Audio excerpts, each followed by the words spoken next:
జగన్ కి కాపీలు కొట్టి కూర్చోబెట్టి శివశివాని పబ్లిక్ స్కూల్లో ఎగ్జామ్ పేపర్స్ రిలీజ్ చేసేవాడికి తెలుగు భాషలో ఉన్న మాధుర్యం ఏమర్థం అవుతుంది? అరే లార్డ్ టెన్నిసన్ లో మాకు ఇంగ్లీష్ రాదా? ఇంగ్లీష్ వచ్చు.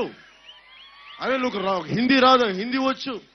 రామ్ధారీది సింగ్ దినకర్ది పరశురాంకి ప్రతీక్ష చదువు, అర్థమవుద్ది. అరే భాషలు కావాలి మనకి. మాతృభాష లేని కాడికి ఎలా నేర్చుకుంటాం? మాతృభాషను బట్టే మనం బేరీ చేసుకుంటాం వేరే భాష నేర్చుకోవడానికి. నువ్వు ఇలా రా అని చెప్పి అనాలి అంటే ఏ భాషలో అడుగుతాం? స్ట్రైట్ గా పుట్టగానే మనకి ఇంగ్లీష్ వచ్చేస్తా. మన ఇంగ్లీష్ ని తగ్గించట్లా, ఇంగ్లీష్ మీడియంని తగ్గించట్లా. మేము అడుగుతుంది ఏంటంటే మాతృభాషని మర్చిపోవద్దని. మాతృభాషని మర్చిపోతే గుర్రం జాషువా గబ్బిలాన్ని అర్థం చేసుకునేది ఎలా?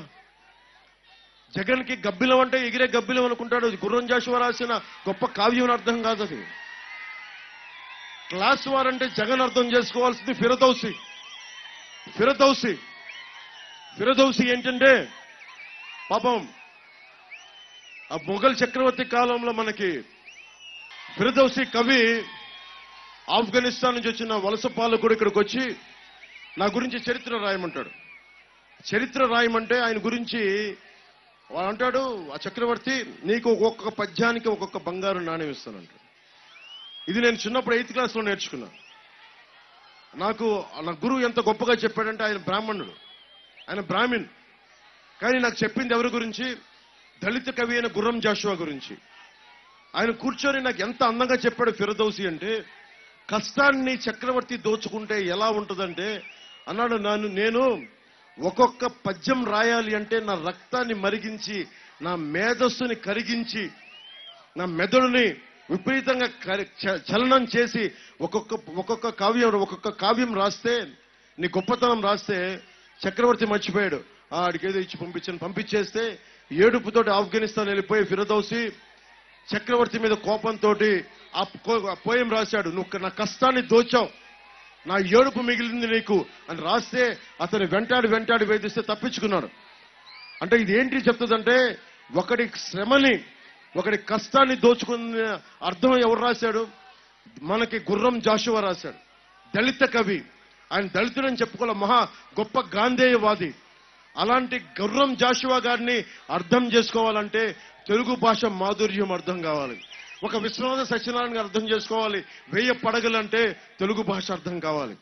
ఇంగ్లీష్ లో లార్డ్ టెన్నిసన్ కానీ నువ్వు కూర్చోబెట్టి ఎంత గొప్ప కవులను, విలియం వర్డ్స్వర్త్, ఎవరిని అర్థం చేసుకోవాలన్నా ముందు నీకు తెలుగు భాష వచ్చి ఉండాలి.